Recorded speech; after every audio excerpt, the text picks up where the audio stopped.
La seule chose que nous voulons, c'est que l'Afrique puisse décider de sa propre destinée comme la France. Nous voulons le meilleur pour la France. Mais le meilleur pour la France ne viendra que lorsqu'ils enlèveront leurs pattes de l'Afrique. Tant qu'ils n'enlèveront pas leurs pattes de l'Afrique, il n'y aura pas d'avenir radieux pour la France. Tant qu'ils mettront leur base militaire chez nous, il n'y aura pas d'avenir radieux pour ce pays. Tant qu'il y aura toujours de l'exploitation, le pillage par Bolloré, il n'y aura pas de liberté pour eux, ni pour nous. Nous sommes pour la réciprocité. Aimez-nous, nous allons vous aimer. Mais si vous nous marchez dessus, nous vous marcherons dessus en retour. C'est un homme qui dérange, c'est un homme qui divise, c'est aussi un homme qui fascine autant qu'il inquiète. Si pour certains c'est un combattant de la souveraineté africaine, pour d'autres c'est un agitateur dangereux qu'il faut faire taire à tout prix. Son nom, Kémi Séba. Kémi ou Kémet vient de l'égyptien ancien qui signifie généralement la terre noire. Séba ou Sébet vient aussi de l'égyptien ancien souvent traduit par étoile ou enseignant, sage, initié, selon les interprétations. Kémi Séba peut donc se traduire par sage de la terre noire, guide issu de Kémet dans l'Afrique ancestrale, ou celui qui éclaire la terre noire. Mais derrière ces slogans percutants, derrière ces phrases poignantes qui haranguent les masses, il y a une trajectoire à la fois complexe et contradictoire, mais profondément politique. Madame, Monsieur, bienvenue dans les corridors d'Afrique. Attachez vos ceintures, car nous allons entrer dans une zone de forte turbulence. L'activiste politique Kémi Séba et une centaine de militants n'ont qu'un seul objectif. Notre peuple a travaillé pendant des siècles pour cela. Ils sont venus dans cette grande surface de Génipa pour vider le rayon de sucre de canne. En 2009, nous avons mené un combat. Qu'est-ce qui s'est passé? Nous voyons que les prix sont plus chers et que c'est toujours les mêmes qui profitent. Donc quelques petites actions, regardez, nous avons pris du sucre de manière symbolique. C'est le début des actions. Comme ça, nous frappons au porte-monnaie et ils répondront. La symbolique du sucre de canne qui représente ce pourquoi nos ancêtres ont été déshumanisés, je pense que c'est un symbole. Il ne faut pas le voir comme le vol, mais vraiment comme quelque chose, comme une représentation d'un mouvement. Par cette action, Kémi Séba, qui prône une souveraineté totale de l'Afrique et des afro-descendants, veut envoyer un message aux héritiers de colons esclavagistes. Et nous ne parlons que d'une seule voix. Aujourd'hui, bien que l'abolition de l'esclavage soit prononcée, c'est toujours les propriétaires d'esclaves et les descendants des propriétaires d'esclaves qui bénéficient et qui contrôlent la quasi-totalité des richesses sur cette île.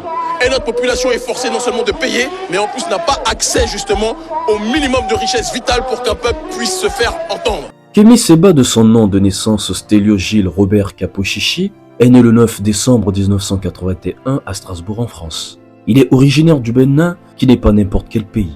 C'est le berceau du vaudou, une religion issue des cultes animistes des peuples Adia, Evé, Fan en Afrique de l'Ouest. Le Bénin est un pays bien ancré dans les traditions ancestrales où l'on adore principalement Mami Wata, la reine des eaux, le Dongbe, le serpent divin. Kémi Séba, bien que doté d'une éducation française, ne saura étouffer en lui sa quête pour l'affranchissement de l'Afrique qui coule dans ses veines et qui le réclame. Vous défendez le panafricanisme, je suis tout à fait d'accord avec vous, mais je ne sais pas pourquoi l'ouvrage est totalement en noir, parce que l'Afrique n'est pas seulement noire. Parce que je suis noir, tout ouais, simplement. mais le panafricanisme, c'est les Blancs d'Afrique du Sud. Les Blancs d'Afrique du Sud. Les Noirs. Ils vous ont dit qu'ils étaient... Mais c'est très intéressant. Ils font partie de l'Afrique désormais. Je vous remercie beaucoup de cette... Non, mais ça c'est une remarque, si vous permettez. Et là, vraiment, M. Sonko, outre le fait que vous venez de confirmer que vous n'avez absolument pas lu beaucoup du livre, mais je sais que la prochaine fois, vous aurez l'occasion de plus le lire. Et je pense que vous viendrez mieux armé pour faire des réflexions sur ce point. Là, on touche un point central qui, moi, me passionne et qui, je pense, sera une ligne de démarcation fondamentale entre tous les panafricains que moi j'ai l'occasion de voir lorsque je fais des congrès panafricains à différents endroits sur le continent, et une classe panafricaine ancienne, parfois déphasée des réalités, même si elle peut être jeune comme vous dans l'apparence, mais qui, dans le paradigme et dans la réflexion, préfère tourner autour des sujets et être justement, comme vous venez de le résumer, dans le divertissement. Moi, je suis dans l'ouverture vis-à-vis de tout le monde. Mais je n'aime pas la caricature. Je suis dans l'ouverture en tant que panafricain avec toutes les personnes qui veulent relever l'Afrique. Mais le panafricanisme est une idéologie à la base. Si on doit faire un petit cours, et là je vous encourage à voir les 20 dernières pages de mon livre, qui ne sont pas encore vues par vous visiblement, c'est une lutte de libération africaine, de l'homme et de la femme originelle. Ça, ce ne sont pas mes mots, ce sont les mots de Garvey, l'un des pères fondateurs du panafricanisme. J'espère que vous le connaissez. Ce sont les mots de Nkrumah, ce sont les mots de Lumumba, et ce sont les mots plus récemment, pas de Kémy Séba, mais de Thomas Sankara. Ça, c'est un premier élément qui, je pense, serait bon pour la réflexion. Les Blancs d'Afrique du Sud. Ce qui est intéressant avec nous, c'est qu'on a tendance à vouloir s'ouvrir avec le monde, quand le monde n'a pas précisé qu'il voulait s'ouvrir à nous. Les Blancs d'Afrique du Sud sont des gens qui vivent en Afrique, élément factuel. Mais ils n'ont jamais revendiqué, eux, la volonté, et vous dites ça, j'ai l'occasion de rencontrer beaucoup de Sud-Africains, j'espère que vous aurez l'occasion de voyager là-bas, ils n'ont jamais revendiqué le fait de faire partie du panafricanisme, parce qu'ils sont conscients, pourtant ils ne sont pas patriotes, et vous devriez l'être puisque vous vous dites patriotes, ils sont conscients que le panafricanisme est une idéologie de libération d'un peuple précis. Et dire ça ne veut pas dire qu'ils ne peuvent pas participer à l'avancée de notre lutte. Mais participer, c'est comme si moi je dis que je veux faire participer l'Union des Bretons, ça ne veut pas dire pour autant que Kémy Séba va faire partie de la Confédération des Bretons ou des Normands. Vu ma tronche, ça serait inquiétant. Aussi du sujet du Maghreb, qui, en effet, clairement, quand on voit l'histoire du FLN, quand on voit l'histoire de personnes d'Afrique du Nord, ont participé réellement au processus d'indépendance et de libération de notre peuple, du peuple africain du nord au sud, de l'est à l'ouest. Et nous disons, et si vous avez lu le livre, vous l'aurez compris, nous disons que la porte est ouverte, mais à une seule condition. C'est que les tabous soient effacés, ou du moins soient réglés, soit les abcès soient percés, par rapport à des problèmes qui existent réellement aujourd'hui en Afrique du Nord, des problèmes d'inégalité. Dire ça ne veut pas dire que tous les Nord-Africains font de la négrophobie, c'est faux. Mais il en existe beaucoup aujourd'hui qui font du déni par rapport à cette question. Et parce que nous voulons l'unité, il faut que l'unité se fasse dans la sincérité. Cette double appartenance sera à la fois une force qui lui permettra de se faire entendre en haut lieu, mais aussi une fracture identitaire qui ne cessera de se faire ressentir tout au long de son parcours. Kémy Séba grandit dans les banlieues françaises qui sont des villes satellites près des grandes villes, dotées de grands immeubles collectifs très souvent occupés par des populations défavorisées. Rapidement, il développe un discours très critique sur le racisme, l'histoire coloniale et la place des Africains en Europe. Au début des années 2000, il se fait connaître en France, notamment avec la création en 2004 de la Tribu K, qui se présente comme le défenseur du peuple noir. Attribuant aux populations noires dans un discours politique comparable au kémitisme, la fondation de la civilisation égyptienne, la ségrégation raciale. Un groupe radical, afrocentriste, séparatiste, violemment anti-occidental. Le discours y est frontal et parfois extrême. Donc, bonjour Kémy Séba. Otep. Otep. Donc, beaucoup de choses se sont passées depuis notre dernière entrevue. Donc, est-ce que vous pouvez nous parler un petit peu de l'évolution des choses? Pour essayer d'être le plus concret possible, déjà pour commencer, Otep à tous mes frères et sœurs qui regardent cette vidéo et qui auront le bonheur, ou pour certaines autres personnes le malheur peut-être, de nous entendre encore parler. Comme vous l'avez très bien résumé, comme vous venez de le demander, beaucoup de choses se sont déroulées depuis notre dernière entrevue. Lorsque nous nous sommes vus pour la première fois, la Tribu K était au stade du, j'ai envie de dire, quasi commencement, au sens que nous étions dans une logique de construire, de contribuer à construire, d'ameuter, de réveiller, de conscientiser les frères et les sœurs par rapport au monde dans lequel on est installé. Non pas un monde virtuel comme certains aiment bien le préciser, non pas un monde fictif, mais un monde de douleur, un monde de souffrance, un monde où l'oppression et l'antikémitisme que certains appellent le racisme anti-noir, la négrophobie, était, j'ai envie de dire, en train de s'étaler à grande vitesse, et est toujours aujourd'hui en train de s'étaler à grande vitesse, et il était nécessaire pour nous d'alerter nos frères par rapport à ces situations, et nos sœurs aussi. Considérant donc ces constatations, nous sommes rentrés dans une logique de processus de kémitisation. Qu'est-ce que la kémitisation? C'est un enseignement que nous dispensons, que je dispense, en accord, j'ai envie de dire, avec la connaissance de nous-mêmes, la connaissance de notre histoire, la connaissance de notre spiritualité, la connaissance de notre culture, pour être en phase avec le monde dans lequel on est installé. Considérant que un arbre sans racine ne tient pas, un être humain qui ne connaît pas son identité ne peut pas savoir où il va. C'est dans ce sens-là que nous sommes allés prospérer avec les frères et les sœurs qui petit à petit rejoignaient la tribu K dans certains coins de région parisienne et d'ailleurs, afin de leur faire prendre conscience qu'il était nécessaire, pour certains d'entre eux en tout cas, de se servir de leur propre dignité, leur propre intelligence, afin de contribuer à relever le peuple kémite. Et non pas, comme on le voit aujourd'hui pour certains, pour une majorité des banlieues, j'ai envie de dire, pour brûler des voitures, et bien souvent la voiture de son père, de sa mère, de son oncle ou autre. Parce que je pense que la force, la colère et la rage qu'il y a présentement serait bien plus utile si elle était dirigée vers les bonnes cibles. Je n'ai pas besoin de les préciser, tout le monde les comprendra. Il y a des maisons qui s'appellent l'Élysée, des maisons qui s'appellent l'Assemblée nationale, les commissariats. Il y a des choses qui sont, je pense, bien plus importantes d'être ciblées que la maison de son père ou de sa mère, je le dis clairement, quitte à choquer. Tout comme on l'a dit, on n'est pas là de toute façon pour plaire ou déplaire, on est là pour dire une simple vérité.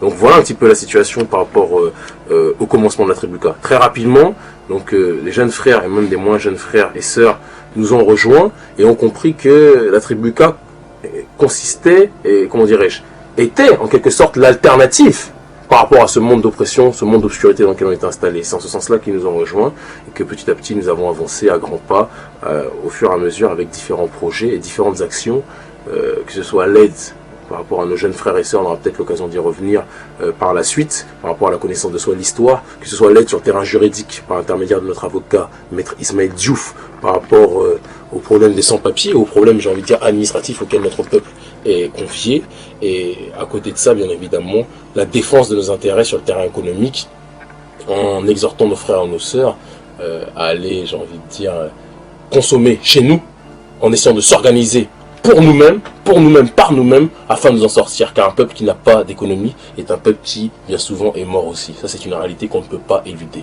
Voilà la vérité. La tribu K est une organisation qui s'appuie sur la spiritualité monothéiste africaine, à savoir la spiritualité atonienne, qui est à la base, j'ai envie de dire, de toutes les manifestations continentales religieuses et diasporiques telles que le vaudou, le culte bouti, etc., que nous retrouvons à travers l'Afrique. Considérant que c'est à partir de ces spiritualités, à un moment donné, que notre peuple a pu connaître, j'ai envie de dire, la quintessence même de son savoir, de sa connaissance, de sa science, on a pris en considération qu'il était nécessaire de l'appliquer, de reprendre cette source-là, de reprendre cette racine pour fortifier l'arbre qui est en train de tomber depuis des siècles et des siècles. Puisque lorsque notre peuple s'est tourné, j'ai envie de dire, de cette philosophie, ce que les Occidentaux appellent philosophie amarnienne, que nous appelons philosophie atonienne, lorsque notre peuple s'est tourné de cette philosophie, pendant un certain temps, même s'il a cru bien faire, il s'est rendu compte par la suite que lorsqu'on se tourne de la solution par la soumission à un Dieu unique, on ne sait pas où on va et par conséquent, on meurt, on est dans l'obscurité. Les siècles d'oppression comme on l'a eu ne sont dus qu'au fait que nous ne savions pas qui nous étions et par conséquent nous n'avons pas pu nous défendre de manière adéquate par rapport à leur civilisation. La civilisation occidentale est une civilisation qui, de par son essence, est négative. Il faut dire les choses telles qu'elles sont. Ça ne veut pas dire que tous ceux qui sont à l'intérieur sont méchants, que tous ceux qui sont à l'intérieur sont mauvais ou quoi que ce soit, mais on dit toujours que qui ne dit rien consent. La vérité est là. Et ce système occidental, lorsqu'il est venu nous voir, nous a trouvé déjà genoux. J'ai envie de dire, nous a trouvé en train d'agoniser pour la simple et unique raison que nous-mêmes nous étions détournés de notre patrimoine spirituel à un moment donné. Parce que non seulement on avait ouvert notre porte aux autres, qui nous avaient à un moment donné raconté leurs salades et leurs contes pour enfants sur le terrain spirituel, culturel et autres, et parce que j'ai envie de dire aussi, ils nous ont capturés, ils nous ont tabassés, assassinés, ce qui a fait que lorsque l'Occident est venu, d'autres étaient déjà venus avant eux, j'ai envie de dire, nous étions à genoux et ils n'ont plus eu qu'à nous couper la tête. Donc en ce sens, pour revenir à nous aujourd'hui, on prend conscience, et on a pris conscience, d'où la naissance, j'ai envie de dire, de la tribu K, qu'il était nécessaire de reprendre ce facteur spirituel-là, spiritualité qui nous a été enseignée par nos aînés, d'accord, pour prendre conscience de la situation dans laquelle on est installé et savoir où est-ce qu'on voulait se diriger, tout simplement. Kémite, donc, parce que Kémite c'est notre véritable identité, comme vous le voyez, je ne suis pas antillais, ou africain, comme certains aimeraient nous appeler. Antillais, c'est un lieu où nous avons été déportés. Je suis désolé, mais je ne peux pas, c'est pas parce que vous dites que je suis, par exemple, si je suis né dans la rue, vous n'allez pas dire que je suis un clochard parce que je suis né dans la rue. C'est pas possible. De la même façon que si je suis né dans une porcherie, vous n'allez pas dire que je suis porc parce que je suis né dans une porcherie. Ça ne veut rien dire. De la même façon que, à l'heure actuelle, Antilles, c'est un lieu où les miens ont été déportés. je ne peux pas me revendiquer de ce lieu-là par rapport à mon identité. De la même façon que Afrique vient de Ifriqiya, qui était l'appellation romaine d'une tribu berbère originaire de Tunisie. Donc il est évident qu'on ne peut pas se qualifier par rapport à une identité qui nous a été donnée par l'ennemi. On ne peut pas. Kémite est un nom qui est issu de notre propre sein et par conséquent, c'est ce qui nous permet par exemple de nous différencier de gens qui n'ont rien à voir avec nous, des Libanais comme Karam ou autres, excusez-moi, ou d'autres, j'ai envie de dire, personnes habitant dans nos régions, mais qui n'ont rien à faire avec notre civilisation et avec notre identité. Voilà la réalité. Voilà pourquoi la tribu K a été constituée. Elle a été bien évidemment aussi constituée dans le but, comme je l'ai dit tout à l'heure, de répondre aux problèmes alarmants dans lesquels nous étions installés, considérant que quand quelqu'un vous parle un langage, qui est un langage d'oppression, de discrimination, non pas seulement, j'ai envie de dire, sociale, économique, mais de discrimination raciale tout simplement, d'accord? On ne peut pas répondre à ceux qui nous font du mal depuis des siècles et des siècles en tendant notre joue, en demandant qu'on aimerait bien être avec eux. Quand quelqu'un vous montre qu'il ne vous aime pas, la vérité, la simple des intelligences, c'est de faire comprendre que vous non plus, vous ne l'aimez pas et que par conséquent, chacun s'organise de son côté. Quand il y a un couple à un moment donné qui est là et que les deux parties ne s'aiment pas, ils vont pas continuer pendant 20 ans ou 30 ans à se tenir la main et à marcher ensemble. Ils ne s'aiment pas, ils se séparent. Nous, on ne les aime pas, mais ils nous ont déportés, ils nous ont emmenés là où on ne voulait pas. Ils ont colonisé sur notre terre d'origine, j'ai envie de dire l'Afrique, donc le grand Kemet, la déclinaison de Kemet, avant qu'il leur donne ce nom, j'ai envie de dire factice, d'accord. Et par conséquent, il était nécessaire qu'on se revendique à partir de notre identité comme un peuple solide, construit, avec une philosophie, une spiritualité, et non seulement, j'ai envie de dire, une vision du monde clair, qui était la vision de la Ma'at, comme les ancêtres l'enseignaient. Voilà. D'accord. Et bon, certains courent même à dire que la tribu K, c'est une secte, voilà le goût, Kémi Séba. Donc nous, on aimerait bien entendu comprendre cet état d'esprit qui tend justement à montrer toutes les organisations défendant notre peuple, à toujours les voir passer comme des racistes, des sectes, en fait tout ce qui est négatif. Et nous, on aimerait bien comprendre, justement, par rapport à la tribu K, qu'est-ce qu'il faut, justement, qu'est-ce que vous répondez à ces personnes-là? Je leur réponds que je pense que lorsqu'on utilise des anathèmes, il faut savoir à un moment donné en connaître un minimum le sens. Lorsqu'on parle de secte et que les personnes qui nous qualifient comme secte sont des gens qui font partie du christianisme, du judaïsme, de l'islam, ou qui se considèrent comme français, comme européens, ou je ne sais trop quoi, il faut qu'ils comprennent qu'à un moment donné, ces gens-là font partie d'une scission par rapport au reste de l'humanité, puisqu'ils se revendiquent à partir d'une identité. Secte et identité sont des notions qui sont sur certains points corollaires. On parle de secte lorsque c'est un groupe minoritaire qui est opposé à, j'ai envie de dire, une majorité. Bien évidemment, je n'ai pas besoin de réciter le petit Robert ou le petit Larousse pour ça. Je donne une définition qui s'appuie sur des constatations que n'importe qui à un moment donné pourra étudier un minimum. Donc, par rapport à notre sens, nous, on se revendique et on le dit haut et fort que secte, ceux qui nous qualifient de secte ou qui disent que Kémi Séba maintenant je serai un gourou ou je ne sais trop quoi, nous il y a une chose qui est simple. On est en opposition et on est en rupture par rapport à ce système. Et on n'est pas en rupture par la simple volonté, par le simple sourire. On est en rupture parce que ce système a fait de nous ce que nous sommes aujourd'hui. Ça ne veut pas dire que nous nous en plaignons quoi que ce soit. Un kémite en temps de paix est un kémite qui sourit. Un kémite en temps de guerre, en temps d'oppression, est un kémite qui serre les dents. C'est logique. Un être humain qui se fait attaquer se défend.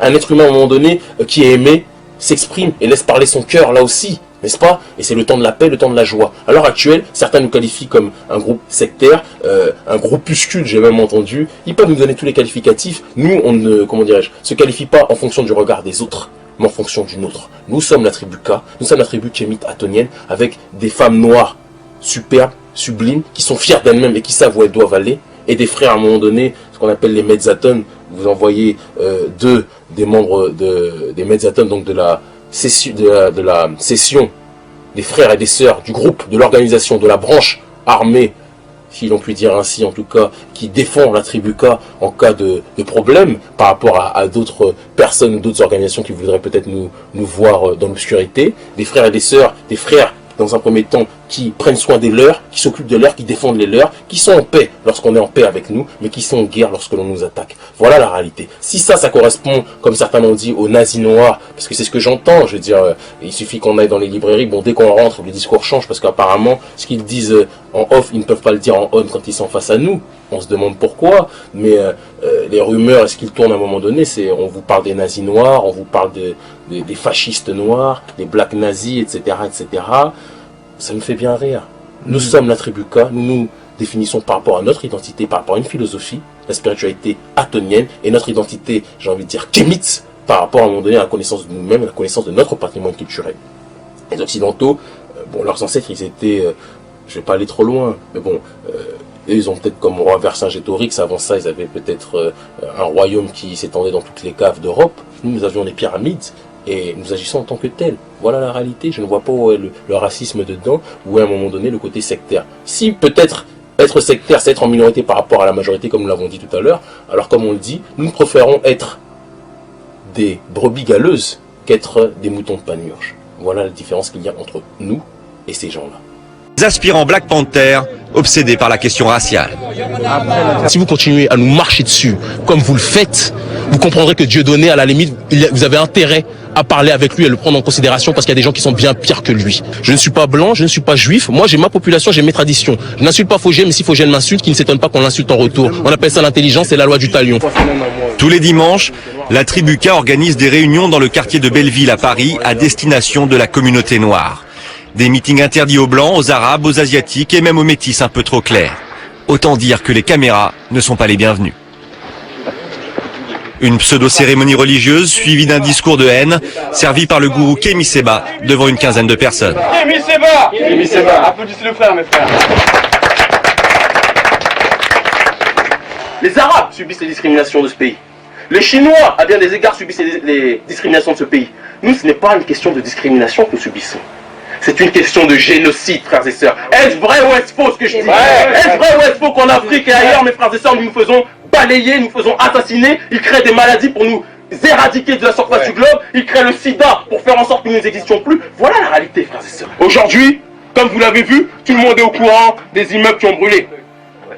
On peut dire que ça aurait pu arriver à d'autres, mes frères et sœurs, mais la vérité, si ça avait été des juifs qui avaient brûlé dans cet immeuble, où est-ce qu'ils auraient été relogés, mes frères? Au Ritz-Carlton, voilà la vérité. Aux Champs-Élysées, est-ce vrai ou est-ce faux ce qu'on dit? J'entends mal, est-ce vrai ou est-ce faux? Voilà.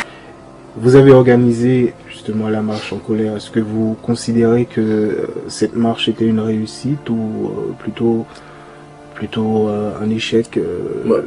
Voilà, c'est une très bonne question encore ce que vous posez.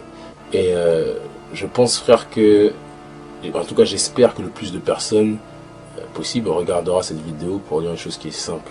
La tribu K ne fonctionne pas en termes de nombre, c'est-à-dire de réunir, vous savez, 1 million, 1 milliard de Noirs à travers la France pour faire passer un message. Les nègres marrons n'étaient pas 1 milliard. Les Mao Mao n'étaient pas 1 milliard. Peut-être me tromperai-je, mais si c'est le cas, j'espère qu'on me le dira. Les Mao Mao, les nègres marrons et tous ces frères et sœurs qui se sont défendus et qui ont défendu leur peuple par les moyens qu'ils avaient à leur disposition ont toujours été une minorité. Les Black Muslims, les Panthers, étaient considérés comme des scissions ou des scissions groupusculaires par rapport au mouvement dit des droits civiques, n'est-ce pas? Une minorité. Mais on dit toujours que c'est la mèche qui fait exploser la bombe. Donc, nous, notre travail, ce n'est pas un travail sur la quantité, c'est un travail sur la qualité. Et pour les personnes, les frères et les sœurs qui étaient présentes lors de la marche des Noirs en colère, il suffit d'avoir des yeux, il suffit aussi même de se renseigner vis-à-vis de la police pour savoir que sur les 105, il y avait environ 130 personnes qui étaient présentes ce jour-là. Je peux vous assurer que les passants sur la place de la République, voire 130 Noirs qui lèvent le poing, n'est-ce pas? Qui entendent, qui sont réunis ensemble, frères et sœurs noirs, enfin, qui soient natifs des Caraïbes, qui soient natifs d'Afrique, qui soient nés ici même, qui soient nés aux Amériques, n'est-ce pas? Les frères et sœurs réunis pour une même cause ici en France avec un discours en rupture par rapport à ces sociétés, comme l'ont dit certaines personnes qui étaient présentes, certains médias, que ce soit Africa numéro 1, que ce soit antiservice.com ou autres. C'est historique d'une certaine façon. Après, il y en a qui veulent à un moment donné organiser des manifestations où il y a autant de Noirs que à l'Atlantis ou Métropolis ou je ne sais trop quoi, ou dans certaines boîtes de nuit, là où ils sont habitués, j'ai envie de dire. Chacun son combat. Je peux organiser à un moment donné, je suis sûr, si j'organise la Black Gay Pride ou la Black Techno Parade, peut-être qu'il y aura beaucoup de Noirs qui seront là. C'est même peut-être qu'ils nous critiquent, je ne sais pas. Mais nous sommes dans une logique de guerre, nous sommes dans une logique de qualité. C'est ça le plus important. Ça serait si tout le peuple à un moment donné était celui qui devait se sauver. Il y a toujours une minorité qui fait en sorte que le peuple par la suite se lève. tout simplement. Et sur quoi repose justement cette qualité? Cette qualité, elle repose comme par rapport aux éléments que je vous ai dit tout à l'heure. La connaissance de soi, savoir où on va, n'est-ce pas? Savoir d'où on vient, plutôt, pour savoir où on va. Connaître, il y a un adage dans la tribu K, c'est leur ami Descartes qui disait « Je pense donc je suis ». On appelait ça le cogito de Descartes. La tribu K dit « Nous connaissons nos ancêtres, nous connaissons le suprême. Donc, nous savons, donc nous sommes, donc nous agissons, tout simplement. » Et c'est pour ça aujourd'hui que nous menons le combat que nos frères et nos prédécesseurs ont mené auparavant dans d'autres régions du globe. Voilà la réalité, elle est très simple. Vous avez créé justement des structures. Donc, j'ai vu que vous avez créé l'école d'or. Exactement. Donc, en quoi consiste justement cette école? Alors, c'est pour faire quoi exactement? Pour ceux qui ne maîtrisent pas forcément la cosmogonie dite kémite, disons que l'école d'or, son vrai nom Héros, les latins lui ont donné le nom aussi d'Horus, n'est-ce pas? C'est le fils prodigue, d'accord, qui a ramené la justice en s'opposant au chaos, au maître du chaos, qui a été représenté par Seth dans le patrimoine, dans la cosmogonie dite entre guillemets égyptienne, kémite de son vrai nom. Et en ce sens-là, considérant que notre jeunesse, et les petits surtout, les enfants de bas âge, étaient plus que jamais plongés dans cet abrutissement collectif qui est le système occidental, le système lecoderme, où on vous apprend Vercingétorix, on vous apprend, j'ai même appris que maintenant au collège, au lycée, paraît-il, on apprendrait le rôle positif, j'ai envie de dire, de la colonisation. Nous pensons aujourd'hui qu'il était nécessaire, n'est-ce pas, de leur rappeler une vérité historique qui est leur patrimoine culturel et spirituel de manière ludique, par rapport aux tout petits, c'est-à-dire à partir de 6 ans, 7 ans, n'est-ce pas, pour construire ce qu'on appelle des jeunesses atoniennes, n'est-ce pas, considérant qu'à partir du moment où l'on saura d'où on vient, comme je l'ai dit tout à l'heure, on saura où on va. Et c'est en ce sens-là que, j'ai envie de dire, l'école d'or a été créée pour les petits frères et les petites sœurs, pour que par la suite ils puissent devenir des frères comme ce que vous voyez, des Metzatones et des sœurs comme les Asset, les membres de la tribu K du côté féminin. D'accord. Voilà. Je vois tout de suite venir justement la réplique, c'est-à-dire que vous allez créer des automates par rapport à la tribu K, comme le faisait Hitler, comme il disait. Donc, est-ce que justement on peut se référer à ces personnes? Quelle est justement la rupture qu'il y a entre les méthodes utilisées par ces personnages et la tribu K? Parce que en fait c'est un peu enfin, je sais pas si vous voyez ce que je veux dire. Je comprends bien ce que vous voulez dire. Je sais, certaines personnes ont parlé du fait que on parle de nos jeunes en parlant de jeunesse atonienne, quand Hitler parlait de jeunesse hitlérienne. Bon, je veux dire, chacun a ses références. Hitler n'est pas dans l'histoire du peuple kémite jusqu'à preuve du contraire. C'est plutôt dans l'histoire des Occidentaux et de leurs vendus à un moment donné qui étaient présents là-bas. Maintenant, je veux dire, Hitler ne me concerne pas. Et je le dis comme je le pense. Et comme disait Khalid Abdul Mohamed, leader défunt du Black Panther Party, que ce soit en Amérique ou même dans certaines régions d'Occident, durant la colonisation, c'est lorsqu'il y a eu la Seconde Guerre mondiale que certains Noirs ont commencé à être considérés et que certains Noirs, à un moment donné, ont pu respirer. C'est-à-dire que l'oppression qui était, à un moment donné, visée vers nous, a été dirigée vers d'autres, nous aussi, puisqu'on était considérés comme des sous-hommes par Hitler. Mais ça changeait pas vraiment pour nous, que ce soit Hitler, que ce soit, j'ai envie de dire, ceux qui étaient avant eux, en France ou ailleurs, ça revenait au même pour nous. Aimé Césaire dit que ce que les Occidentaux ne pardonnent pas au nazisme, c'est d'avoir appliqué, j'ai envie de dire, à eux-mêmes, des procédés coloniaux qui auparavant étaient l'apanage et qui étaient à un moment donné la cible des Africains et des autres, j'ai envie de dire, parties du globe dites de couleur, entre guillemets. Donc pour nous, je le dis comme je le pense, Hitler n'est une histoire qui ne nous concerne pas. Nous partons du principe que je préfère en effet que les frères et les sœurs, les jeunes frères et les sœurs, puis de plus en plus les moins jeunes frères et sœurs, soient éduqués par rapport à une philosophie qui nous est propre, n'est-ce pas, plutôt qu'ils soient éduqués uniquement par leur système, pour justement par la suite être des automates dans leur système. Qu'est-ce qu'on veut? Est-ce qu'on veut avoir des Dominique Sopo comme personnes éduquées? Est-ce qu'on veut avoir à un moment donné je sais pas moi, des Poquelin, on peut partir loin. On peut partir loin par rapport à ces situations. Nous partons du principe que ce que nous voulons, ce sont des frères et des sœurs libres. Et si nous devons, nous-mêmes, comme nous le faisons actuellement, leur enseigner la vérité, quitte à leur matraquer l'esprit, je peux vous assurer que nous le ferons. Mais le résultat sera positif. Et on en voit déjà un petit peu les graines à certains endroits de régions parisiennes d'ailleurs. Parfait. Donc, parlons un petit peu de l'intrusion qui s'est opérée justement lors d'une de vos manifestations. Donc, de l'Assemblée kémite, pardon.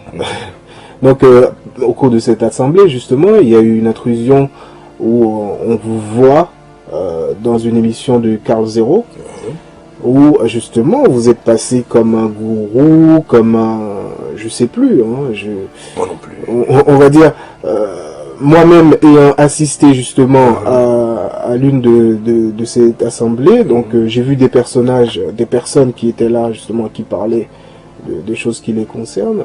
En quoi justement vous pensez justement remédier à ces choses-là? Parce que on imagine du jour au lendemain que on vous verra à la télévision toujours sur cette couleur-là, c'est-à-dire un gourou ou une secte, la tribu K. Je sais pas, mais qu'est-ce que vous en pensez justement par rapport à ça? Il y a une certaine époque où, toujours pour revenir à des références que nous connaissons, n'est-ce pas, des groupes de libération ont été catégorisés, qualifiés de sectes, n'est-ce pas, ont été qualifiés à un moment donné d'organisations avec un gourou à leur tête. Je ne rappellerai pas l'exemple d'Elijah Mohamed ou même de Malcolm X que la presse blanche appelait à un moment donné le grand Manitou. Les gens disaient pour qui il se prend ce Malcolm X, etc. Et d'autres personnes, Elijah Mohamed, même chose. Les Panthers, à une certaine époque, Huey Newton était considéré par certains comme un gourou. Nous sommes dans une phase qui est en dehors du système occidental. Ceux qui nous critiquent, et la plupart de ceux qui nous critiquent en réalité, non pas par méconnaissance, mais par, j'ai envie de dire, défiance, sont des gens qui, derrière, j'ai envie de dire, leur écran de télévision ou derrière leur ordinateur, pour ceux qui, puisque si je ne m'abuse, ça passerait sur le net, donc c'est que certains aussi fréquentent ces sites, sont des gens qui sont dans le prisme locoderne, occidentalisé, dans le sens où chez nous, Kémy Séba est le phara de la tribu K. Qu'est-ce que veut dire phara? Phara, c'est celui qui est à la tête, à un moment donné, d'un système de pensée, d'une nation, d'un peuple. Moi, Kémy Séba, je suis phara de la tribu K. La tribu, c'est de la famille kémite atonienne, la famille K, tribu, parce qu'il y a une connotation, j'ai envie de dire, non seulement culturelle, mais aussi politique, guerrière. N'ayons pas peur des mots, nous sommes en guerre face à ce système qui nous brime, qui nous brise dans nos cœurs, dans nos âmes, dans notre dignité, qui nous salit aussi, que ce soit aux Antilles, en France, ou en Afrique ou ailleurs, et par conséquent, il est nécessaire de réagir. Donc, ceux qui disent gourou, je veux dire, vous savez, il y a des choses qui nous passent vraiment tellement au-dessus, il y a des choses tellement plus graves que, bon, gourou, parce qu'il y a des, on va dire, on a des gens, on a des jeunes derrière nous, ça les choque de voir un jeune frère, en l'occurrence moi-même, qui parle à des jeunes frères et des sœurs, et que ces jeunes frères et sœurs croient en eux, croient en moi. Ça les dérange. Ils préféraient qu'ils croient peut-être en Chirac, en Karam ou en autre. Chacun son combat. Ce n'est pas le mien. Et je veux dire, pour revenir un petit peu sur ce que j'ai dit, au départ, pour encore plus expliquer, la tribu kémite atonienne a vocation, à un moment donné, à reconstruire un homme et une femme nouvelle. Le but, il est là. Donc si ça fait de nous des gourous, bah écoutez, appelez-nous gourous, appelez-nous comme vous voulez. Vous pouvez nous appeler les racistes noirs, les fascistes noirs, ça ne nous empêchera pas d'avancer. D'accord. Mais en fait, ils ont bien mis la pression sur le fait que vous êtes anti-tout, même des anti, ils disent même des blancs, tout ce qui n'est pas noir, vous acceptez pas les métis, vous êtes anti-métis, c'est quoi ce... J'entends tellement de bêtises. C'est quoi exactement votre position? Moi, ma position, mis à part le fait de rire, quand j'entends pareille stupidité émanant des médias, mais à la limite, j'ai envie de dire, je ne suis pas étonné, on les connaît. Le problème, c'est qu'ils nous ont fait une publicité monstre par rapport, j'ai envie de dire, à ce reportage. Ils n'étaient pas obligés de le faire. Ils auraient pu, comme je le dis souvent aux assemblées kémites, alors comme je l'ai dit la semaine dernière, ils auraient pu nous demander tout simplement. On leur aurait dit peut-être non, on leur aurait dit dans un autre cadre, etc. Mais la situation aurait été peut-être différente. Ils nous ont filmés, ils nous disent que nous sommes anti-métis.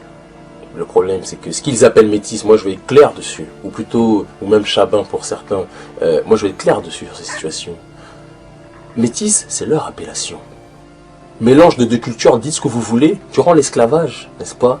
Prenons même l'exemple de l'Amérique du Sud et de l'Amérique du Nord. Que vous ayez une part, un quart de sang blanc, une moitié de sang blanc, lorsque vous êtes basané au regard de l'autre, vous étiez considéré comme un noir. Parce que les Occidentaux, le locodère, par nature, il sait reconnaître son opposé. Alors après, certains essaient de faire des calculs génétiques en disant « Ah, moitié noir, moitié blanc, donc il n'est pas noir. » Arrêtons ces inepties. Malcolm était plus clair que moi, mais Malcolm était l'un des plus grands combattants que notre peuple n'ait jamais connu lors du XXe siècle. Donc il faut qu'on soit un minimum sérieux. Dans la tribu K, il y a des métis, entre guillemets, comme vous dites. Il y a des noirs clairs, des noirs foncés, mais la vérité c'est que ces appellations pour nous ne signifient rien. Il y a des kémites ou il y a des non-kémites. Voilà la réalité. Et si nous étions, mais non parlons des autres que kémites qui seraient soi-disant détestés par nous, jusqu'à preuve du contraire, nous n'avons pas appelé à la violence. Nous n'avons tué personne. Il faut qu'on soit clair dessus. Pour l'instant, jusqu'à preuve du contraire, nous ne sommes pas... Bon, après, il y a eu des affrontements, en effet, où certaines organisations dites extrémistes ont voulu casser du bois avec nous. Mais là, nous nous sommes défendus. Et après, c'est pas ma faute si eux vont se plaindre que nous serions extrémistes vis-à-vis d'eux. Les Metzatons sont des frères et des sœurs disciplinés qui se battent par rapport à la situation dans laquelle on est installé. Et s'ils ont attaqué certaines personnes, c'est qu'au départ, nous avions été attaqués à la base. Voilà la réalité. Il faut parler des choses concrètement. Je ne suis pas anti-blanc, je ne suis pas anti-arabe, je ne suis pas anti... Quoique, non, je rigole. Je ne suis pas anti, j'ai envie de dire, juif ou autre. Je suis anti-oppression. Si maintenant des gens qui rentrent dans cette case, à chaque fois me pointent et nous pointent du doigt, nous autres, la tribu K, en disant que vous êtes raciste, vous êtes ceci, cela, c'est peut-être qu'ils se sont grattés là où ça les démanger. Parce que moi, je parle d'injustice. Je ne parle pas d'une couleur de peau. Je ne parle pas du fait qu'ils aient des caractéristiques précis. Si quelqu'un nous fait du mal, je le dis, s'il est noir, je le critiquerai parce qu'il se bat contre nous. Si quelqu'un, à un moment donné, nous fait du mal en étant arabe, je le critiquerai, non pas parce qu'il est arabe, mais par rapport à ce qu'il fait, par rapport à ce que son peuple a fait. Jusqu'à présent, il s'exprimait sur Internet. Maintenant, les membres de la tribu K s'expriment dans la rue et ça se passe plutôt mal. Pas plus tard qu'hier, ce groupuscule qui prône la négritude et la séparation entre les Noirs et les Blancs aurait organisé une manifestation antisémite rue des Rosiers à Paris, dans le quartier juif. Plusieurs associations demandent la dissolution de cette nébuleuse. Christophe Nardini. Rue des Rosiers, au cœur du principal quartier juif de Paris. Hier, en fin d'après-midi, un groupuscule ultra-radical a fait irruption ici, scandant des slogans antisémites. Ils ont venu un groupe de noirs de 30 personnes, cagoulés avec des gilets de balles. Dans les mains, il y a des poignets américains. Ils ont rentré pour chercher les bagarres et tout. Agression verbale, mais aucune agression physique.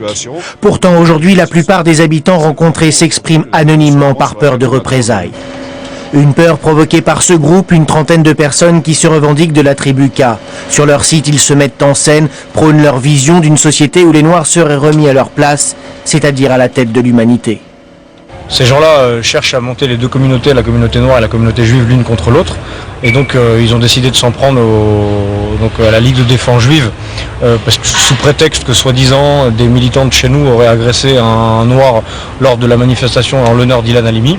La mort d'Ilham Halimi, un prétexte sûrement. Tribu K se définit comme sectaire. Son leader est déjà poursuivi pour incitation à la haine raciale.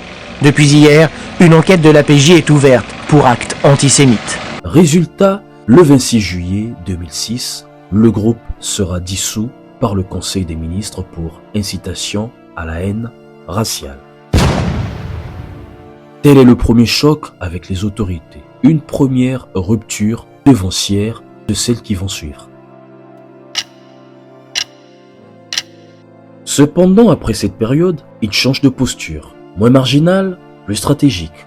Alors, il fonde en décembre 2015 à Dakar Urgence panafricaniste, qui est une organisation internationale engagée dans la défense des droits des populations afrodescendantes et la promotion de la souveraineté africaine. Par son biais, son combat se recentre sur le franc CFA, la souveraineté monétaire, la dénonciation du néocolonialisme.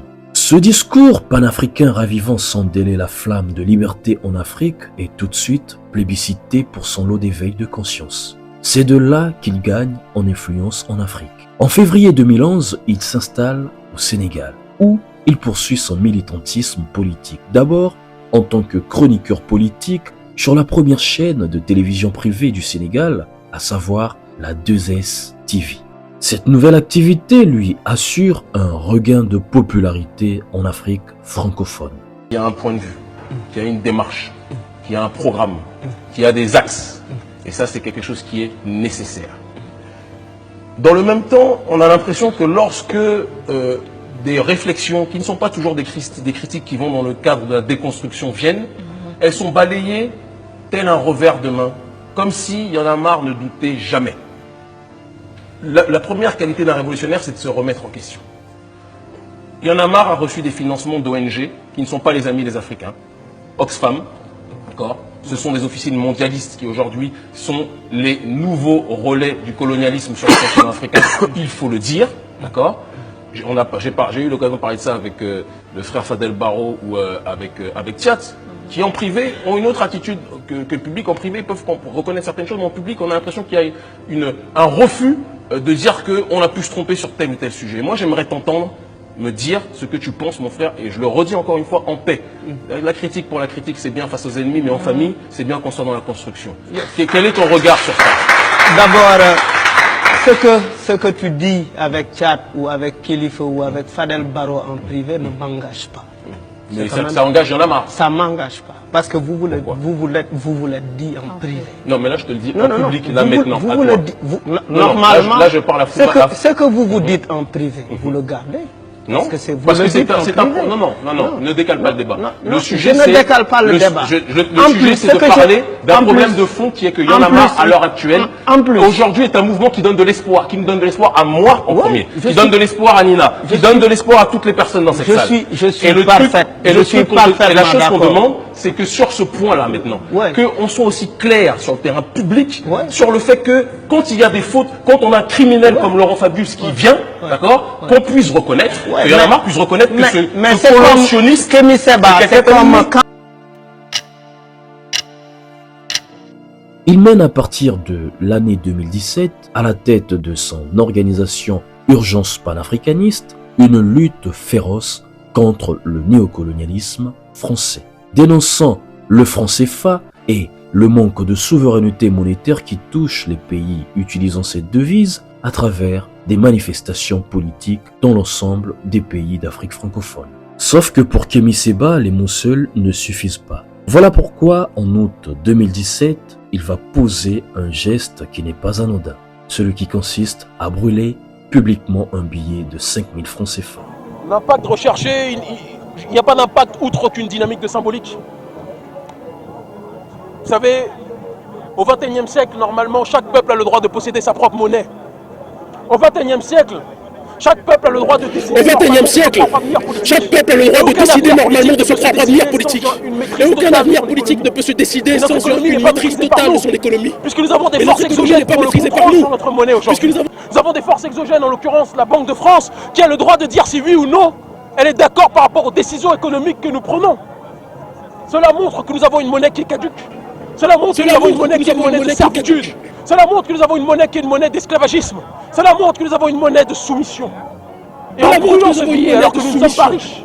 Et en brûlant ce billet alors que nous ne sommes pas riches. Et de rappeler que même si nous ne sommes pas riches, mieux vaut vivre la liberté dans l'incertitude que l'esclavage dans l'allégresse et l'opulence. La symbolique est forte. Le message est clair. La monnaie coloniale doit disparaître. Les conséquences sont immédiates. Une plainte de la BCAO, la Banque centrale des États de l'Afrique de l'Ouest, et une arrestation. Plus tard, après une relaxe initiale, le parquet fait appel et le ministère de l'Intérieur n'eut d'autre moyen que celui d'ordonner rapidement son expulsion du pays de la Teranga, le Sénégal. Les autorités sénégalaises ont justifié cette mesure par la nécessité de maintenir l'ordre public face à une menace. C'est un sentiment de fierté et de joie parce que certains voulaient nous crucifier, mais en ce faisant, en réalité, ils ont donné une portée à notre combat inespéré. Aujourd'hui, aux quatre coins du globe et aux quatre coins du monde, les gens nous appellent, les gens nous rejoignent. Ce combat est compris par tout le monde, par en tout cas beaucoup de gens. Et ça, c'est une extrême grande victoire. Je tiens à préciser, contrairement à ce que, comme je l'ai dit tout à l'heure en conférence de presse, contrairement à ce que certains médias pro-gouvernementaux ont voulu faire croire, que nous n'avons pas été libérés parce que nous n'assumions pas nos actes. Ça, c'est ce qu'ils ont voulu pour essayer de voiler la face. J'ai assumé, comme le disait mon procès-verbal, à 1000% mon acte, mais j'ai dit regretter que les autorités sénégalaises aient pu croire, ou quand je dis les autorités, je parle de la loi, aient pu croire qu'en faisant cet acte-là, je m'attaquais en réalité aux institutions. nous attaquons un symbole. Nous n'attaquons pas nos aînés. Nous attaquons un symbole qui est le symbole de notre servitude forcée. Et en ce faisant, nous appelons tous les Africains, quelle que soit leur classe, quelle que soit leur religion, quelle que soit leur ethnie, quelle que soit leur nationalité, à comprendre qu'on est plus fort en agissant ensemble qu'en agissant en rang dispersé. Voilà. Non, jamais de ma vie je ne regrette cet acte. Tout le monde le sait, d'accord? Et j'en veux pour preuve que si j'avais été libéré parce que je regrettais cet acte, j'aurais eu du sursis. Or, on a été acquitté purement et simplement. Pourquoi on a été acquitté purement et simplement? Parce que l'acte de brûler un billet n'est pas puni par la loi. C'est brûler des billets qui est puni par la loi. Donc les personnes qui nous attaquent devraient faire preuve d'un peu plus d'alphabétisation et de renseignement sur le terrain du droit. Je pense qu'ils gagneraient en crédibilité par la suite. Les gens de la BCEAO se sont ridiculisés. Moi j'ai dit, je le répète, j'ai brûlé une fois un billet, je n'ai pas besoin de le refaire 1000 fois, qu'on soit clair, d'accord? Maintenant, si des jeunes veulent brûler les billets, il faut aussi entendre le cri de douleur de cette jeunesse, d'accord? Nous ne sommes que des porte-voix, nous ne sommes pas des pères, d'accord? Nous ne sommes pas des leaders, nous ne sommes pas des gourous, nous ne sommes pas des guides. Chacun agit en son âme et conscience, mais l'acte que nous posons est un acte réfléchi, un acte volontaire. Et si j'ai posé cet acte-là et que j'ai été libéré, c'est parce que cet acte aujourd'hui, malgré toute la pression de la Banque de France et de ses serviteurs de la BCEAO, n'est pas puni par la loi. C'est un combat pour lequel nos ancêtres sont morts. Même si ceux qui connaissent un peu la tradition africaine vous diront que les ancêtres morts sont toujours vivants. Nous nous battons pour leur honneur. Nous nous battons pour leur dignité. Nous nous battons pour que l'idéal originel de cette Afrique unie puisse être mis sur pied. Certains ont laissé leur vie pour que nous puissions agir aujourd'hui. Nous n'en tirons aucune gloire. Qu'on soit très clair. Et nous précisons que ce combat est en cours. Ce combat n'est pas fini. C'est pour ça qu'il n'est pas question de festoyer. On va d'ici très peu de jours lancer une prochaine grosse action d'envergure sur le continent dans tous les pays de la zone franc. Parce que ce combat est une guerre. Pas une guerre contre un peuple. Pas une guerre contre un pays comme les médias abrutis de France 24 ou autres le font croire. C'est une guerre contre un impérialisme qui n'a pas de couleur. Mais l'action sera qualifiée d'arbitraire par ses soutiens, dénonçant une procédure expéditive et une violation du droit au recours. Tel est son premier exil africain. Mais aussi l'explosion de sa notoriété, car on parle aujourd'hui d'une personne suivie par environ 1,5 million d'abonnés. En avril 2025, l'activiste panafricaniste Kémy Séba sera expulsé de Brazzaville en République du Congo. Cette mesure fait suite à son interpellation par les services de renseignement congolais, dite DGST, Direction Générale de Sécurité Territoriale, le 31 mars 2025. Alors qu'il s'apprêtait à animer une conférence à la sauce Kémy Séba sur la souveraineté et le franc CFA. Les autorités congolaises ont estimé que les critiques virulentes contre la monnaie nationale franc CFA pouvaient nuire à la confiance des investisseurs et à la stabilité économique du pays. D'ailleurs, Thierry Lézin Mongala, ministre de la Communication et des Médias, porte-parole du gouvernement, ne manquera pas de qualifier non sans truculence l'activiste de provocateur professionnel. Après quelques heures d'interrogatoire, il sera remis en liberté, mais cette fois-ci bien escorté vers l'aéroport pour quitter, tel un scélérat, le territoire national congolais. Ça concerne le panafricaniste Kémy Séba. Il avait une conférence de presse avec M. Gavi et la presse également a eu des difficultés. On a dispersé la conférence de presse et M. Kémy Séba a été expulsé manu militari. Est-ce à dire que le Congo est devenu un pays en mal de liberté d'expression? Monsieur Kémy Séba est ce qu'on appelle, paraît-il, un panafricaniste, mais que moi je qualifierais de provocateur professionnel. Provocateur professionnel. Je crois qu'il faut que vous éclairiez vos lecteurs, non pas sous le prisme congolo-congolais, en essayant toujours de diaboliser le gouvernement qui prendrait, semble-t-il, des mesures attentatoires à la liberté d'expression. Ce même monsieur Kémy Séba avait une double nationalité, française et béninoise. Quand vous êtes national d'un pays et que vous critiquez la politique diplomatique militaire et sécuritaire de votre pays dont vous avez le passeport, cela montre déjà le type d'individu auquel nous avons affaire, d'abord. Et il a poussé la provocation jusqu'à brûler en public le passeport français. Il a pris son passeport français et il l'a brûlé. Voilà l'individu que vous considérez apparemment comme responsable, dont on parle. C'est ça, cet individu. Il fait partie de ces Africains dont on se demande d'ailleurs, parce que, à part être un provocateur, on ne sait pas quelle est sa profession. Quelles sont ses sources de revenus, on ne sait pas. Mais il se balade, certainement dans les plus beaux hôtels du monde, à travers le monde, en prenant des avions certainement en première classe. Il semble être un monsieur qui a du goût. Et il se promène comme ça à travers le monde. On ne sait pas trop par qui il serait financé. Et il passe son temps dans la provocation. Il passe son temps dans la provocation. Alors, il est arrivé à Brazzaville, invité par un acteur politique, et d'après ce que nous avons cru comprendre, il voulait parler du franc CFA, paraît-il. Certainement pas en bien, on imagine. Bon, le gouvernement, les services compétents ont considéré, et je trouve que cela est conforme à l'esprit de responsabilité qui doit animer les gouvernants dans n'importe quel pays. S'il fallait parler du franc CFA, puisqu'il paraît que la conférence de presse aurait dû tourner autour du franc CFA, alors certainement que ce monsieur avait l'intention de critiquer le fait qu'un pays comme le nôtre, comme d'autres à travers l'Afrique, utilise cette monnaie comme valeur économique faciale et financière pour ses échanges et transactions économiques et financières. Je dois quand même vous rappeler que dans tous les systèmes juridiques au monde, il y a ce qu'on appelle un délit. Un délit qui est commun à tous les pays. C'est de critiquer la monnaie qui est en cours et en usage dans le pays dans lequel on critique cette monnaie.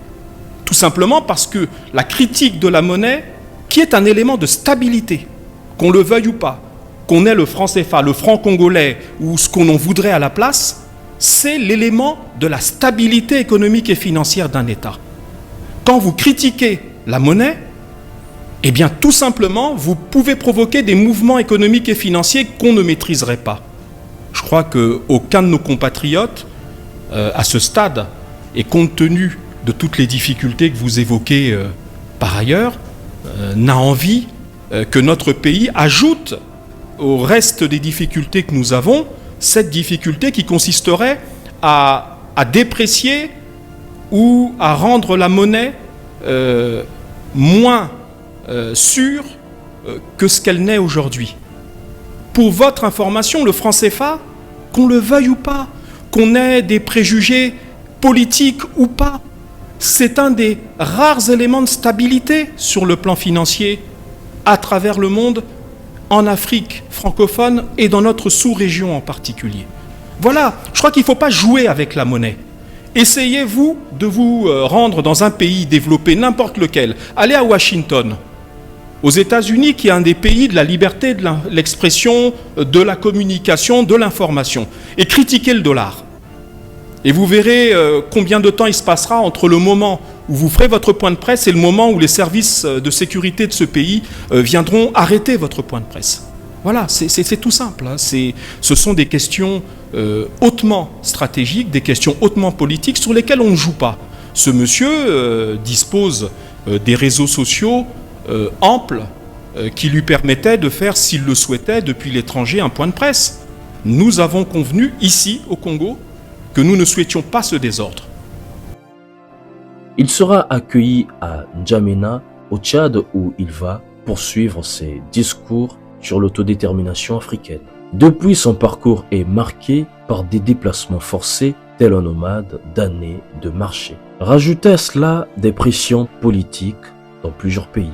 Il devient un activiste itinérant, toujours en mouvement toujours sous surveillance. Comme vous avez été nombreux à l'apprendre hier dans les médias, que ce soit les réseaux sociaux, la télévision ou la radio en Afrique francophone, j'ai été en effet, avec d'autres militants de notre organisation internationale Urgence panafricaniste, arrêté par les services secrets du gouvernement sanguinaire de Denis Sassou Nguesso, d'accord, l'un des plus grands valets du système néocolonial, qui crie au néocolonialisme uniquement quand la justice dénonce ses biens mal acquis, mais qui malheureusement est dans une dynamique plus que jamais d'être dans une soumission intégrale lorsqu'il s'agit de parler de la question de la souveraineté monétaire et de la souveraineté politique de manière générale. Conformément à notre politique qui consiste à être toujours dans une logique de dénonciation sur le terrain et non pas derrière notre téléphone, nous avons organisé, malgré les risques que nous connaissions, d'accord, cette conférence de presse sur la question de la souveraineté monétaire parce que, comme vous le savez tous, nous avons inauguré en 2017 cette campagne au XXIe siècle sur la question du franc CFA, sur la nécessaire abolition du franc CFA. Nous avons obtenu des changements notables que personne ne peut nier aujourd'hui. Ce sont des changements historiques. Initialement, le représentant de la Banque de France siégeait à l'intérieur de la Banque centrale des États d'Afrique de l'Ouest. Suite à nos mobilisations, le représentant de la Banque de France n'a plus le droit de siéger dans les réunions de la Banque centrale des États d'Afrique de l'Ouest. Il avait le droit de veto sur les décisions de la Banque centrale. Suite à nos mobilisations, il n'a plus le droit de veto. Je pense que c'est très important quand même qu'on puisse informer le grand public sur ces questions. Autre point fondamental, auparavant, la Banque centrale des États d'Afrique de l'Ouest reversait 50% des réserves de change sur un compte qu'on appelle compte d'opération de la Banque de France. Suite à nos mobilisations, le compte d'opération est fermé et la Banque de France a rendu 50% des réserves de change. Donc on parle de millions et millions et millions et millions et millions, d'accord, qui ont été reversés sur le compte de la Banque centrale des États d'Afrique de l'Ouest. Néanmoins, il y a une étape qui n'a pas encore été, atteinte, et nous nous battons pour cela en Afrique de l'Ouest, qui est que, comme dirait l'autre, et je pense que c'est fondamental qu'on le dise, le point central de la domination du système néocolonial français et occidental de manière générale, c'est la fixité du franc CFA à l'euro. Nous voulons l'abolition du franc CFA et nous voulons que la nouvelle monnaie ne soit plus dans cette démarche. Mais Macron maintient la fixité parce que, quelque part, en fixant la monnaie des États d'Afrique francophones à l'euro, cela favorise les entreprises françaises. D'accord, puisque l'euro est une monnaie beaucoup trop forte pour nos économies locales et cela anéantit le processus de compétitivité de nos pays dans leur ensemble. Et ça, c'est quelque chose qu'on doit être capable de comprendre, d'entendre, d'intégrer si on veut être dans une dynamique d'avancée. Et donc, nous voulons un taux de change flexible, arrimé à un panier à devises pour pouvoir maîtriser la fluctuation de nos économies et que celles-ci soient en adéquation justement avec le système monétaire dans lequel on est installé. Mais en Afrique centrale, on n'est même pas dans les questions que je viens d'évoquer. En Afrique centrale, le représentant de la Banque de France a toujours le droit de veto à l'intérieur de nos banques, de notre banque centrale, d'accord? En Afrique centrale, les comptes d'opération à l'intérieur desquels 50% des réserves d'échange de la Banque centrale des États d'Afrique centrale sont toujours reversés sur donc le compte d'opération du Trésor français de la Banque de France, d'accord? Et évidemment, le taux de fixité est toujours maintenu. Nous ne pouvons pas l'accepter parce que nous faisons partie de ceux qui savons et qui disons que sans souveraineté monétaire, il ne pourra pas y avoir de souveraineté politique. Car celui qui contrôle votre logique monétaire contrôlera votre réalité politique. C'est aussi simple que cela. Et il ne peut pas avoir d'indépendance. Certains vous parlent de développement, mais il ne peut pas avoir de développement réel. À part pour les naïfs qui, quand ils voient des buildings qui ressemblent à l'Occident, disent « Ah, on est développé » parce qu'ils sont tellement complexés qu'ils pensent que le développement et l'avancée sur le terrain structurel, c'est quand vous ressemblez à l'Occident. Nous voulons une souveraineté intégrale. Son discours est constant. Dans les lignes directrices sont la dénonciation de la France-Afrique, la critique des bases militaires, le rejet de l'influence économique européenne. Pour lui, l'Afrique n'est pas indépendante. Elle est sous tutelle. Ce positionnement lui vaut interdiction, surveillance, controverse permanente. Février 2024 marque le lancement de la procédure de retrait par le ministre de l'Intérieur de sa nationalité française. En mars 2024, Kémi Séba brûle aux yeux du monde son passeport français. Ça, c'est le passeport.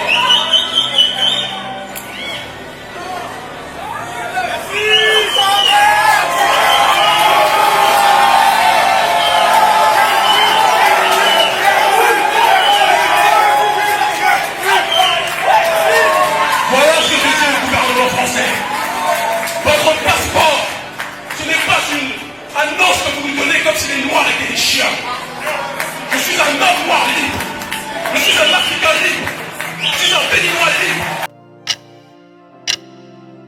Le 9 juillet 2024 acte la déchéance de nationalité française par décret officiel. Et en octobre 2024, l'activiste est brièvement arrêté à Paris pour intelligence avec une puissance étrangère, puis remise en liberté. Son avocat vient de s'exprimer à la presse. Il en dit plus sur les motifs de son inculpation: atteinte aux intérêts fondamentaux de la nation, intelligence avec une puissance étrangère, avec une organisation étrangère, en vue de susciter des hostilités ou des actes d'agression contre la France, des charges passibles de peine de prison. La justice française n'a pas confirmé ces chefs d'inculpation. Kémy Séba n'a pas réagi. Il est toujours en garde à vue à l'heure qu'il est. Avec son pays d'origine, le Bénin, la relation est permanemment conflictuelle. Pourquoi? À cause de l'opposition farouche au régime en place, celui de l'ancien président Patrice Talon. Des critiques directes des autorités, des accusations d'atteinte à la sûreté de l'État, il annonce officiellement sa candidature à l'élection présidentielle du Bénin, prévue pour le 12 avril 2026. Élection remportée par le candidat Romuald Wagdani, soutenu par le président sortant Patrice Talon et les partis de la majorité qui remportent le scrutin avec 94,7% des voix. Cette annonce a été faite dans une déclaration vidéo publiée le 5 janvier 2025 sur ses réseaux sociaux. Mes chers compatriotes, parce que nous nous devons d'être le plus pragmatique, il est important que l'on se rappelle que notre pays est pris en otage et que les lois de la République du Bénin ont été des plus viciées ces dernières années. De telle sorte que les véritables opposants au président Patrice Talon soient structurellement exclus de la course via le code électoral corrompu que vous connaissez. Et c'est pour cette raison que nous avons dressé 3 options qui nous permettront d'être candidats. Son projet présidentiel s'articulait autour de plusieurs axes majeurs. Souveraineté économique, précisément la réduction drastique de l'influence française dans l'économie béninoise, politique sociale, recentrage sur le bien-être immédiat des citoyens. Dynamique panafricaine, repositionnement du débat politique vers des enjeux de libération du continent. Sauf que pour valider sa candidature, Kémy Séba devrait surmonter des défis juridiques et administratifs importants, liés au code électoral béninois. En l'occurrence, le parrainage, tout candidat devrait obtenir le soutien d'un certain nombre d'élus, maires ou députés. Parmi les options envisagées par Kémy Séba, on note le soutien de l'opposition. Il compte potentiellement sur le parti Les Démocrates de l'ancien président Boni Yayi, seule formation d'opposition disposant de suffisamment de parrainage. Ou la pression populaire si les voies institutionnelles échouent. Il prévoit d'organiser une contestation populaire pour imposer sa candidature.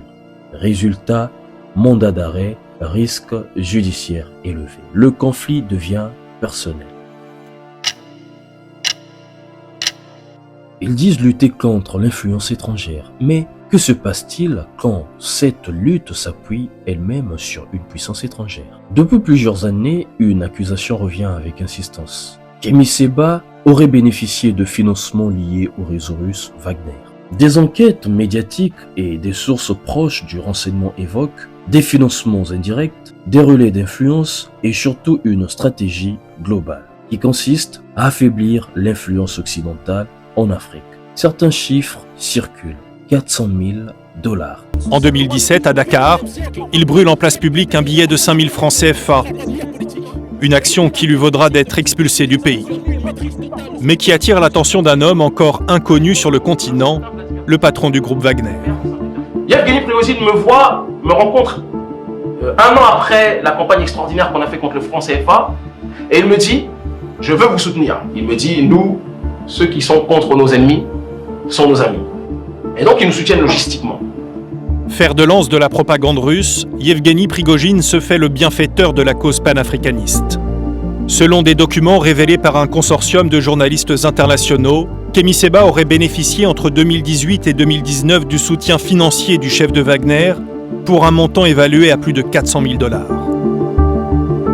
Aujourd'hui, l'activiste assure ne plus avoir de lien avec Wagner, mais il n'a pour autant pas rompu tout contact avec la Russie.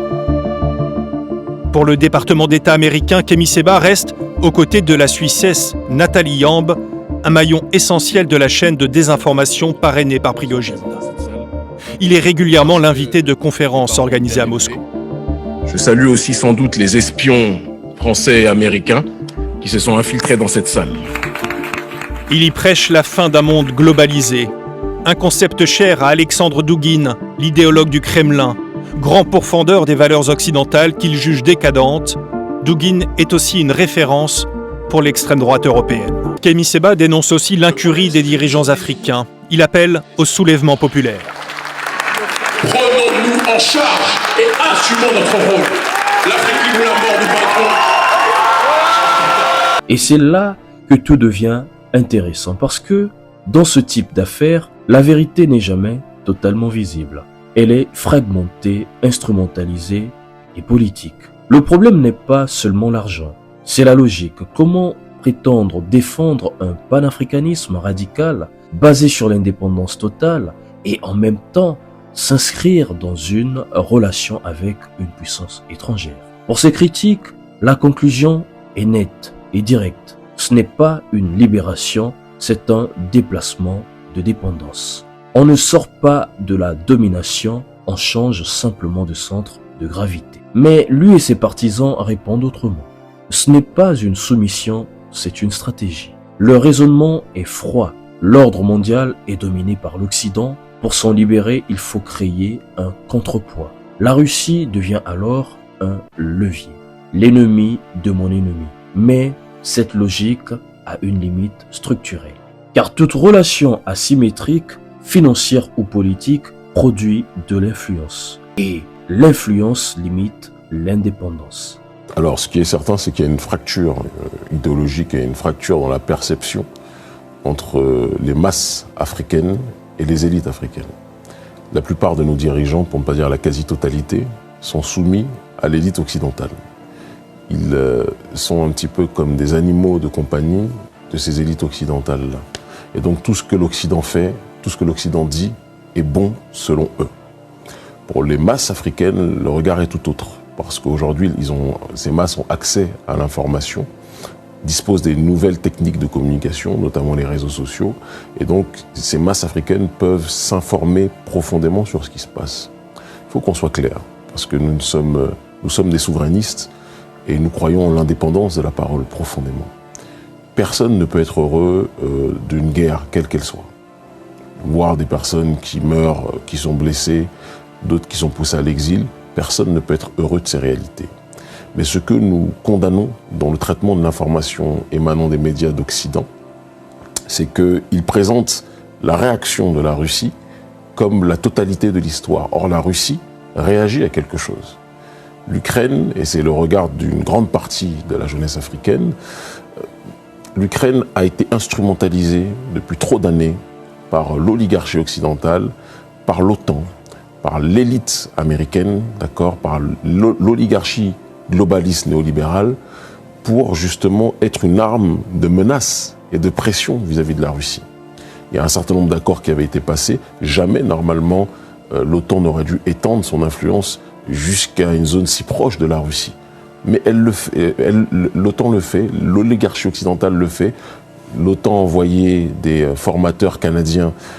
Ils disent qu'ils ne sont pas présents en Ukraine, c'est faux. Ils ont envoyé des formateurs canadiens pour commencer à former justement les forces militaires ukrainiennes, parce que l'objectif de l'OTAN, c'est de faire taire toutes les forces qui résistent à ce globalisme néolibéral. Donc il faut être clair, il ne s'agit pas de dire que nous sommes des pom-pom girls du président Poutine. Il y a des choses sur lesquelles... Dans cette dynamique, un autre élément apparaît. L'obtention d'un passeport diplomatique nigérien. Le Niger, qui est un pays dirigé par le président Abdourahmane Tiani, arrive au pouvoir par un coup d'État en 2023. Officiellement, un rôle de conseiller, une proximité avec le pouvoir en place, mais en réalité, c'est un outil politique, car un passeport diplomatique, ce n'est pas un simple symbole. C'est une protection juridique, une mobilité stratégique, un statut international, mais surtout un signal, celui d'un alignement au moins partielle. Et là encore, la question revient, peut-on incarner un panafricanisme universel tout en s'inscrivant dans des alliances étatiques ciblées? Puis vient le moment où tout bascule. Avril 2026, Pretoria, Kemi Seba est arrêté. Pas lors d'un meeting, pas lors d'un discours, mais dans un centre commercial. Avec lui, son fils et un facilitateur. Et l'accusation est inattendue. Facilitation d'entrée illégale au Zimbabwe. Selon les autorités, un passage prévu via le fleuve Limpopo, un intermédiaire rémunéré, environ 250 000 rands, soit près de 13 000 euros. Objectif supposé, quitter discrètement la zone puis rejoindre l'Europe. L'influenceur panafricaniste Kemi Seba a comparu ce lundi devant un tribunal de Pretoria, la capitale sud-africaine, aux côtés de son fils et d'un ressortissant sud-africain soupçonné d'avoir tenté de les aider à rejoindre illégalement le Zimbabwe en échange de plus de 13 000 $. Nous avons vérifié le passeport de la personne en question. L'accusé numéro 2, Kemi Seba, il s'agit d'un passeport en règle, votre honneur. C'est un passeport diplomatique du Niger, votre honneur, ce qui a été confirmé par l'ambassade du Niger dans ce pays. Arrêtés la semaine dernière par la police, ils sont accusés de séjour illégal. Le parquet a demandé lors de l'audience un report afin de vérifier l'authenticité du passeport de Kemi Seba, son statut de résident et les soupçons de blanchiment qui pèsent sur lui. Nous avons réussi à le consulter. Les conditions ne sont pas bonnes pour eux, mais rappelez-vous qu'il a été arrêté avec son fils. Ils sont séparés, il est isolé, il est considéré comme une personne à haut risque dans ce pays. Il nous est donc très difficile de le consulter légalement. Nous n'avons donc l'occasion de lui parler que lorsque nous sommes au tribunal. Nous essayons par tous les moyens de lui rendre visite en prison. On nous a refusé l'accès, mais je pense que c'est à cause de la situation. L'affaire a été reportée au 29 avril prochain pour l'examen de la demande de mise en liberté sous caution. En attendant, Kemi Seba reste en détention. Son sort sera connu dans les jours ou semaines à venir. Mais cette arrestation n'est pas un simple dossier migratoire. Elle est politique, car derrière, il y a le Bénin, son pays d'origine, et désormais son principal adversaire étatique qui le réclame. Les autorités béninoises le recherchent pour apologie de crimes contre l'État, incitation à la rébellion, avec en toile de fond des soupçons de lien avec une tentative de déstabilisation politique. En effet, Kemi Seba, après la tentative du coup d'État du 7 décembre 2025, il n'avait pas manqué de manifester publiquement son allégresse et surtout son soutien à l'endroit des putschistes. Coup d'État au Bénin. Coup d'État au Bénin. Dans notre pays, petit par la taille mais grand par l'histoire, grand par le courage du peuple, grand par le courage de ses patriotes militaires, grand par le courage de ceux qui ont résisté sans jamais rien laisser au clan de prédateurs économiques qu'est le clan du président Patrice Talon. Aujourd'hui est le jour de la libération. Notre peuple a été humilié, brimé, ostracisé, économiquement parlant, discriminé et étouffé. Pendant qu'une minorité vivait la vie de Beverly Hills et de Los Angeles au Sofitel, pendant qu'une minorité vivait la vie du Bénin qu'ils appelaient révélée, mais révélée pour les riches, pendant que les pauvres, eux, étaient étouffés, pendant que tous ceux et toutes celles qui ne partageaient pas la ligne du clan tyrannique au pouvoir étaient soit mis en prison ou poussés comme nous autres à l'exil. Le Bénin est libéré. Des militaires patriotes, dignes, courageux, en adéquation avec la voie de souveraineté populaire, ont pris en adéquation avec la voix de ceux et celles qui se lèvent chaque jour pour cette dignité, ont pris leurs responsabilités. Ils ont mis aux arrêts le président Talon. Et c'est le début de la lecture de l'heure. Le Bénin libre ou la mort, nous vous le disions, le clan Talon riait. Le Bénin libre ou la mort, nous vous le disions, les tyrans riaient. L'heure, aujourd'hui, est en train d'être lue. À très vite. Le Bénin libre ou la mort, nous vaincrons Maouklo. Après son arrestation, il sera mis en détention provisoire, considéré comme étant un détenu à haut risque. La justice sud-africaine enclenche une procédure. comparution, examen du dossier, ouverture d'une possible extradition. Et, à ce stade, deux chemins s'opposent. La première option, demander l'asile. Se présenter comme opposant politique, dénoncer un procès biaisé. Une stratégie classique mais jamais garantie. La deuxième option serait l'extradition vers le Bénin et là, les conséquences seraient lourdes. Arrestation immédiate, procès à forte dimension politique, risque de longue détention, voire plus, selon les qualifications retenues. Par le procureur spécial près de la Criette, qui est la Cour de répression des infractions économiques et du terrorisme. Le 13 avril 2026, le nommé Kapochichi Stelio Gilles Robert, alias Kémy Séba, a été arrêté à Pretoria, République d'Afrique du Sud, par la direction des enquêtes criminelles prioritaires pour de multiples infractions aux lois sud-africaines. L'intéressé de nationalité béninoise, né de parents eux-mêmes béninois, est régulièrement enregistré comme tel au registre de l'état civil du Bénin, faisant l'objet de 2 mandats d'arrêt délivrés à son encontre par la commission d'instruction de la Cour de répression des infractions économiques et du terrorisme. Le premier mandat d'arrêt en date du 13 juin 2025 porte sur des faits de blanchiment de capitaux. Le second, en date du 12 décembre 2025, concerne des faits d'apologie de crimes ainsi que d'incitation à la haine et à la violence.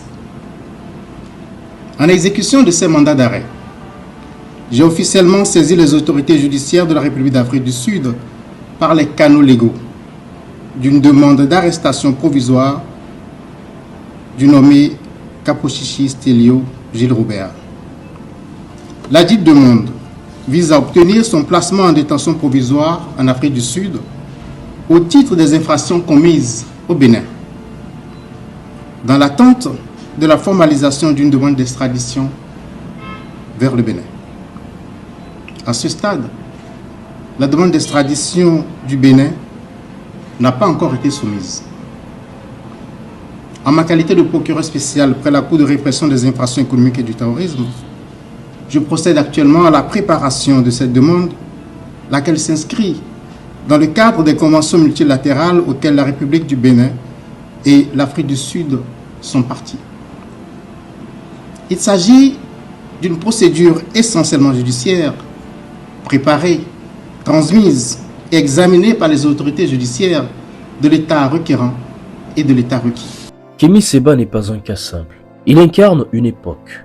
Rejet de l'ordre occidental, montée du panafricanisme, compétition des puissances en Afrique. Mais il incarne aussi une contradiction. Revendiquer l'indépendance absolue dans un monde structuré par des rapports de force. Alors, incohérence ou stratégie?